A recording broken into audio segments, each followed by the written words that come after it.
इस एडवेंचरस कहानी की शुरुआत चांद को दिखाते हुए होती है, जहाँ पर हम इंसान अपने कई सारे मिशन भेज चुके थे। चांद की जमीन पर एस्ट्रोनॉट्स ने एक बड़ा सा पत्थर लगा दिया था, जिसके ऊपर साफ साफ लिखा होता है कि हम इंसान हैं और पृथ्वी से आए हैं। हम किसी भी तरीके की जंग का माहौल ना चाहकर शांति चाहते हैं। दरअसल ये मैसेज इंसानों ने कई साल पहले छोड़ा होता है, जिससे कि कोई भी एलियन सिविलाइजेशन अगर इस मैसेज को देखे तो समझ जाए। अब चांद पर लगे उस बड़े से पत्थर के ऊपर से एक बहुत ही बड़ी चीज जाते हुए दिखाई देती है। दरअसल ये एक बहुत ही भयानक एलियन शिप है जो लगातार अर्थ की तरफ बढ़ते जा रही थी। अब हमें पृथ्वी पर SETI नाम की एक स्पेस रिसर्च ऑर्गेनाइजेशन को दिखाया जाता है, जिनके हेडक्वार्टर में उन्हें चांद से कुछ अजीब तरीके के सिग्नल्स मिल रहे थे। सभी एम्प्लॉइज इन सिग्नल्स को अच्छे से कैप्चर करते हैं, लेकिन ये अब तक के मिले हुए बाकी सिग्नल से बहुत ही ज्यादा स्ट्रॉन्ग था। एम्प्लॉइज ने अपने सीनियर वर्कर्स को ये रिपोर्ट दिखाई और वो भी रिपोर्ट्स देखकर शॉक रह गए थे कि ये एक बहुत ही बड़ी एलियन शिप है। उन्होंने नोटिस किया कि वो स्पेसशिप लगातार पृथ्वी की तरफ बढ़ती जा रही है, इसीलिए अब ये सारी क्रिटिकल इन्फॉर्मेशन आर्मी वालों से शेयर की जाती है।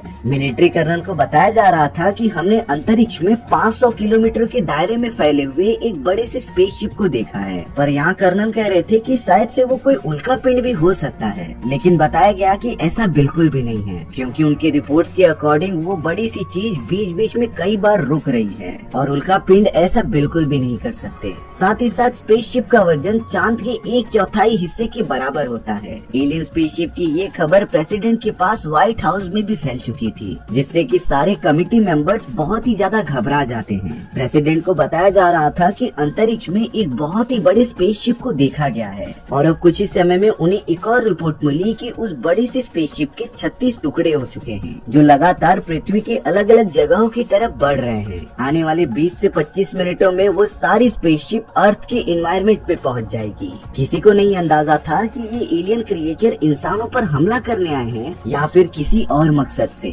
धीरे धीरे ये बातें शहर में फैलने लग जाती हैं। बहुत सारे सिटीजन्स कंप्लेन कर रहे थे कि उन्हें आसमान में कोई अजीब सी चीज दिखाई दे रही है, जो लगातार अर्थ के पास आते ही जा रही है। प्रेसिडेंट यहाँ एयरफोर्स की कुछ टीम भेजते हैं जो स्पेसशिप के पास जाकर कुछ पता लगा सके, लेकिन जब सारे फायर फाइटर्स प्लेन स्पेसशिप के जरा सा भी करीब जा रहे थे, तभी अचानक उनके प्लेन्स और फाइटिंग जेट्स एकदम से जलकर खाक हो जाते हैं। प्रेसिडेंट और US मिलिट्री को इस बात का जरा भी अंदाजा नहीं था, लेकिन इससे ये बात तो क्लियर हो जाती है कि वो एलियंस यहाँ पर इंसानों से दोस्ती तो नहीं करने आए हैं। कैलकुलेशन के मुताबिक वो सारे 36 के 36 स्पेसशिप अलग अलग सिटी में जाकर फैल गए थे। देखते ही देखते पूरी सिटी ही कवर हो जाती है स्पेसशिप से। उनका साइज इतना ज्यादा बड़ा था, एक स्पेसशिप तो मॉस्को सिटी के ठीक ऊपर ही खड़ा हो जाता है। प्रेसिडेंट बिल्कुल भी नहीं समझ पा रहे थे कि वो अपना कौन सा डिसीजन ले। उन एलियंस के लगातार सिग्नल छोड़ने की वजह से कई रेडियो स्टेशन खराब होने लगे थे। इसी तरीके से हमें एक न्यूज रिपोर्टिंग स्टेशन को दिखाया जाता है, जहाँ की मेंटेनेंस करने डेविड नाम का एक इंजीनियर आ जाता है। डेविड ने जब सारी रिपोर्ट्स की जांच की, तब उसे एक अजीब तरीके का सिग्नल मिल रहा था। आखिर ये अनजान सिग्नल क्या था जो बार बार अपने आप को ऑन ऑफ कर दे रहा था? ये बात डेविड को बिल्कुल भी पता ही नहीं चलती, लेकिन जब वो बाहर गया तब उसे आसमान में वही स्पेसशिप दिखाई देती है, जो लगातार अलग अलग शहर के ऊपर से गुजर रही थी। तब जाकर डेविड सारी बातें समझ जाता है। वो तुरंत ही रेडियो स्टेशन में आकर सीनियर एम्प्लॉइज को बताने लगा कि वो सारे स्पेसशिप हमारे सैटेलाइट्स का यूज कर रहे हैं कम्युनिकेट करने के लिए। कुछ ही देर में वो सारे स्पेसशिप पृथ्वी के अलग अलग जगहों का लोकेशन सेट कर देंगे। ये पूरी तरीके से एक ट्रैप की तरह है। पहले वो एलियंस अपनी पोजीशन लेंगे और फिर एक साथ हमला करेंगे। डेविड के कैलकुलेशन के अकॉर्डिंग उनके पास 7 से 8 घंटे हैं हमला करने के लिए, यानी कि अब US गवर्नमेंट को जल्द से जल्द कोई सख्त कदम उठाने पड़ेंगे। डेविड अपनी एक्स वाइफ को कॉल कर देता है, जिसका नाम मिया था। वो प्रेसिडेंट के साथ ही व्हाइट हाउस में कम्युनिकेशन डिपार्टमेंट में काम किया करती थी। डेविड बताता है कि मुझे ये खबर जल्द से जल्द प्रेसिडेंट तक पहुंचानी है, नहीं तो बहुत ही ज्यादा देर हो जाएगी।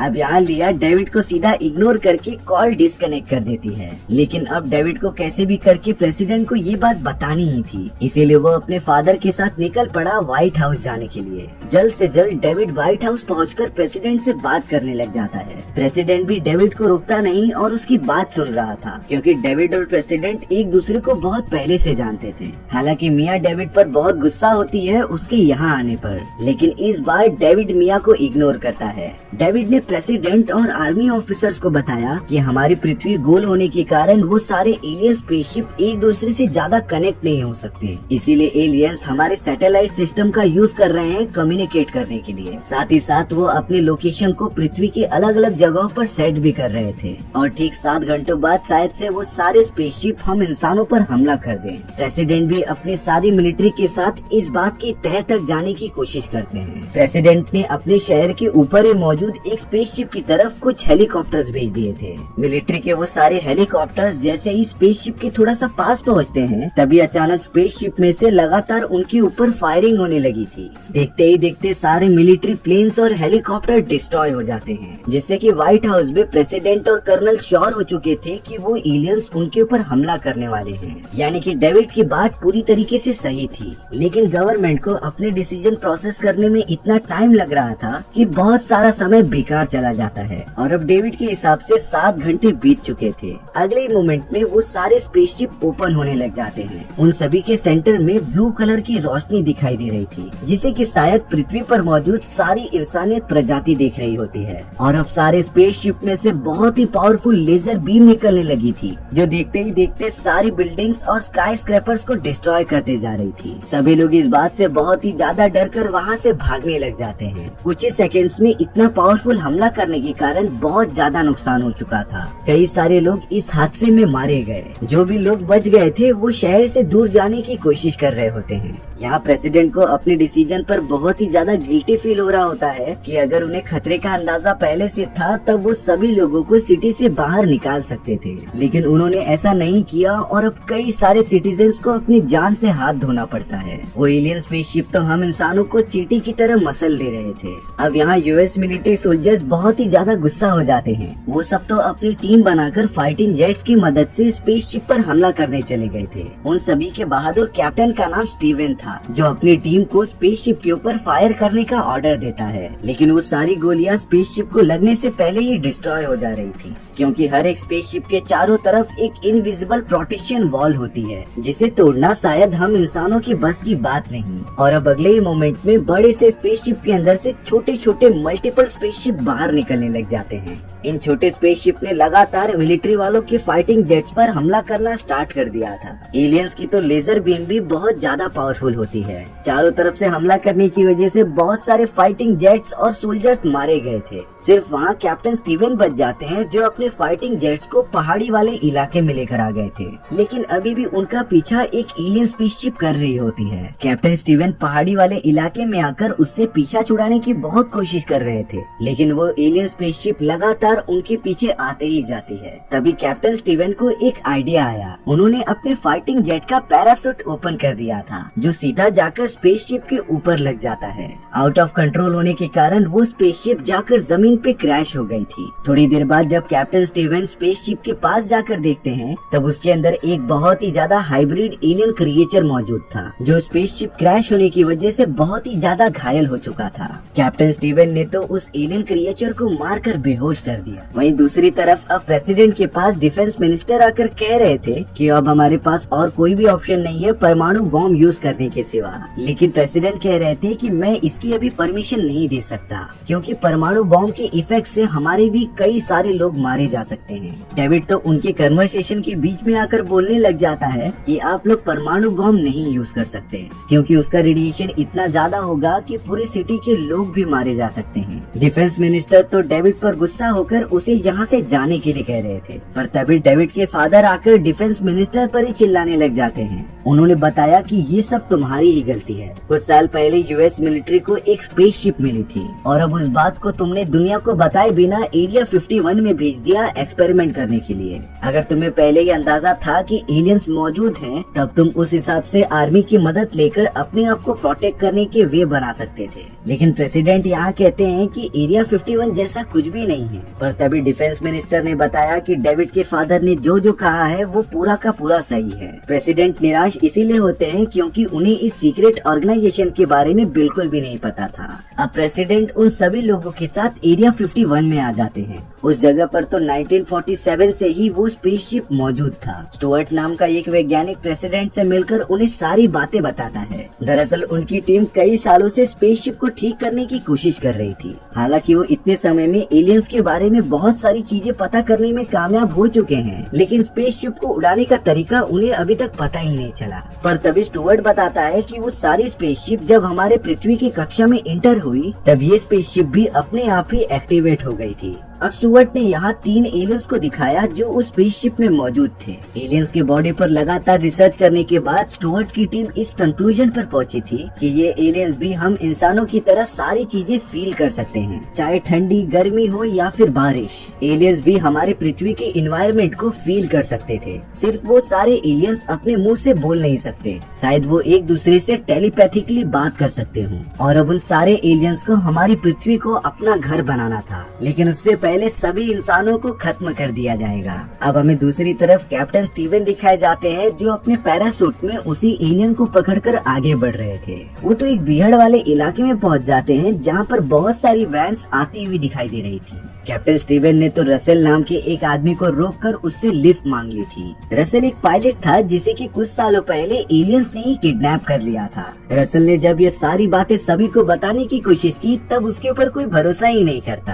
अब कैप्टन स्टीवन यहाँ पर रसेल के साथ एक खुफिया मिलिट्री बेस की तरफ निकल पड़ते हैं। ये मिलिट्री बेस एरिया 51 ही था, लेकिन कुछ आर्मी ऑफिसर्स उन्हें अंदर जाने की परमिशन नहीं दे रहे थे। तब जाकर कैप्टन स्टीवन ने उस एलियन क्रिएचर को दिखाया जिससे कि उन्हें अंदर जाने की परमिशन मिल जाती है। स्टुअर्ट और उसकी पूरी टीम एलियन का कवच फाड़कर चेक कर रहे थे, पर तभी वो एलियन अपने होश में आने लग जाता है। अगले ही मोमेंट में स्टुअर्ट के सर में काफी तेजी से दर्द होने लगा था। दरअसल वो एलियन टेलीपैथिकली स्टुअर्ट के दिमाग से कनेक्ट हो रहा होता है, जिसे कि स्टुअर्ट सहन नहीं कर पा रहा था। और अब देखते ही देखते उस एलियन क्रिएचर ने वहाँ पर मौजूद सारे वैज्ञानिकों को मारना स्टार्ट कर दिया होता है। उस लेबोरेटरी के अंदर चारों तरफ धुआं फैल गया था। प्रेसिडेंट और बाकी सब जब उस जगह पर आते हैं तब वो देख रहे थे कि स्टुअर्ट को उस एलियन क्रिएचर ने पकड़ रखा है और अब तो वो एलियन स्टुअर्ट का गला पकड़कर उसके वोकल कॉर्ड से अपनी बातें दोहरा रहा था। एलियन ने बताया कि तुम सब मुझे यहाँ से जाने दो। प्रेसिडेंट पूछते हैं कि आखिर तुम सबको चाहिए क्या, तुम पृथ्वी को छोड़कर चले क्यों नहीं जाते। तब जाकर उस एलियन ने बताया कि हम इंसानों को खत्म करने आए हैं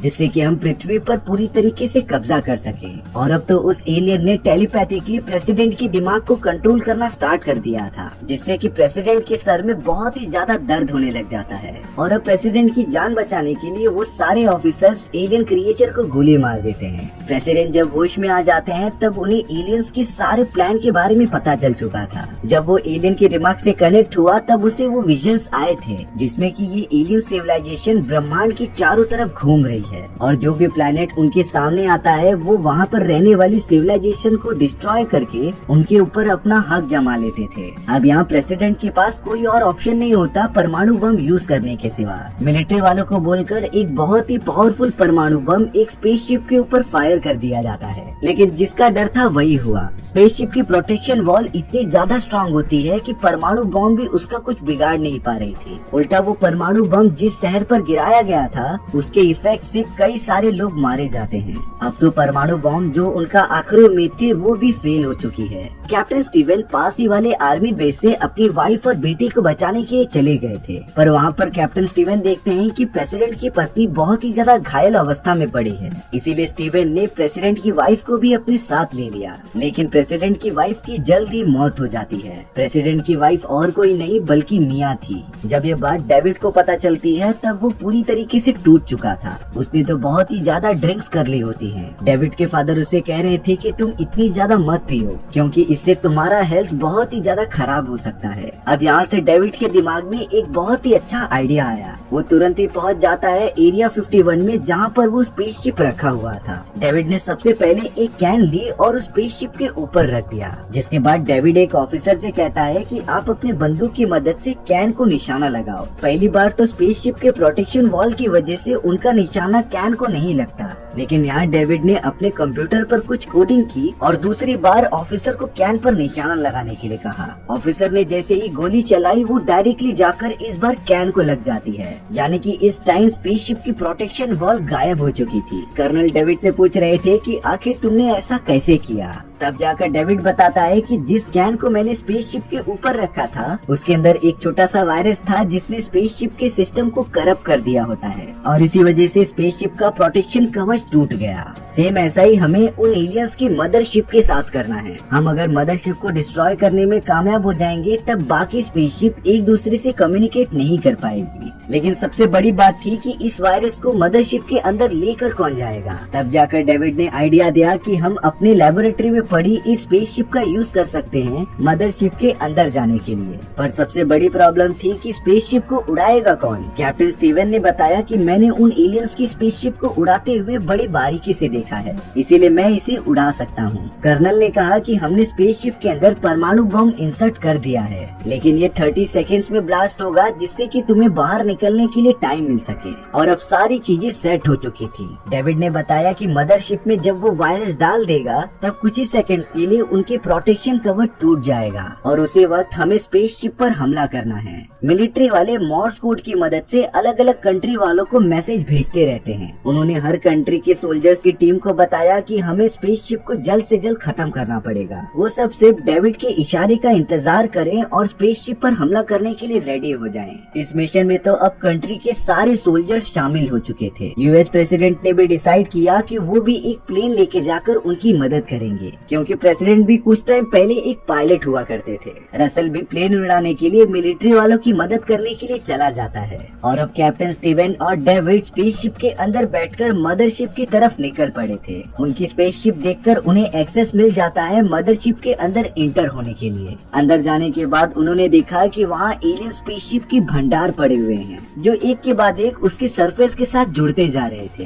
कैप्टन स्टीवन भी स्पेसशिप को वहाँ पर कनेक्ट कर देता है, जिसके बाद डेविड तुरंत ही मदरशिप के अंदर वायरस अपलोड करने लगा था। कुछ ही सेकंड्स के अंदर ही अंदर वो डेडली वायरस पूरे मदरशिप में फैल जाता है और अब डेविड ने मिलिट्री वालों को सिग्नल भेज दिया था हमला करने के लिए। एक मिलिट्री सोल्जर जब मिसाइल फायर करता है स्पेसशिप की तरफ तब प्रोटेक्शन वॉल अभी भी मौजूद थी, लेकिन थोड़ी देर बाद जब प्रेसिडेंट ने ट्राई किया मिसाइल फायर करके तब स्पेसशिप के ऊपर प्रोटेक्शन वॉल नहीं थी, जिससे कि मिसाइल डायरेक्टली जाकर स्पेसशिप को लग जाती है। और अब मिलिट्री वालों को क्लीन चिट मिलने की वजह से वो लगातार स्पेसशिप के ऊपर फायर करने लग जाते हैं। लेकिन अब उसके अंदर से बहुत सारी छोटी छोटी स्पेसशिप निकलने लगी थी जो मिलिट्री वालों के फाइटिंग जेट्स पर हमला करने लग जाती हैं। सभी लोग लगातार एलियन स्पेसशिप से लड़ते जा रहे थे। उस बड़ी सी स्पेसशिप का अब मेन डोर ओपन हो रहा था लेजर बीम फायर करने के लिए, पर तभी प्रेसिडेंट मौका देखकर अपने फाइटिंग जेट की मदद से एक मिसाइल वहाँ पर फायर कर देते हैं, लेकिन उनका ये निशाना चूक गया था।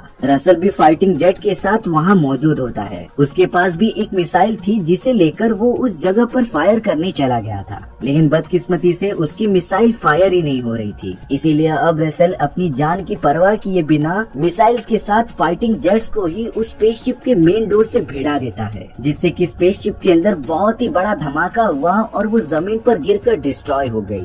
वहीं दूसरी तरफ मदरशिप के अंदर कैप्टन रसल और डेविड अब फंस चुके थे, लेकिन उन दोनों ने अब डिसाइड किया कि वो परमाणु बम छोड़ देंगे। परमाणु बम फायर करने के बाद 30 सेकेंड्स का काउंटडाउन चालू हो गया था, इसीलिए वो अपने स्पेसशिप से लगातार बाहर निकलने की कोशिश करते रहते हैं। उस परमाणु बम का टाइम खत्म ही होने आ गया था, तभी कैप्टन स्टीवन और डेविड मदर स्पेसशिप से बाहर आ जाते हैं। परमाणु बम के ब्लास्ट होते ही मदर स्पेसशिप पूरी तरीके से डिस्ट्रॉय हो चुकी थी। मदरशिप का बाकी स्पेसशिप से भी कनेक्शन टूट जाता है। कुछ देर बाद हमें पता चला कि वो सारी बाकी स्पेसशिप को भी अलग अलग कंट्री के सोल्जर्स ने हमला करके पूरा डिस्ट्रॉय कर दिया है। यानी कि एक तरीके से हम इंसानों ने मिलकर एलियंस को पूरी तरीके से डिस्ट्रॉय कर दिया। इन सारी चीजों से हम इंसानों को एटलीस्ट ये तो पता चला कि पूरे ब्रह्मांड में वो अकेले नहीं है और अब उन्हें इन्हीं एलियन टेक्नोलॉजी का यूज करके अपने आप को बहुत ही एडवांस करना होगा। इसी अंतिम संदेश के साथ ये कहानी यहीं पर खत्म हो जाती है। सो व्यूअर्स, आपको ये स्टोरी कैसी लगी कमेंट सेक्शन में बताना भूलना मत। अगर आपको मेरा एक्सप्लेनेशन 1% भी अच्छा लगा होगा ना तो वीडियो को लाइक एंड चैनल को सब्सक्राइब जरूर कर देना। मिलते हैं इसी तरीके की मजेदार कहानियों में, तब तक के लिए बाय बाय।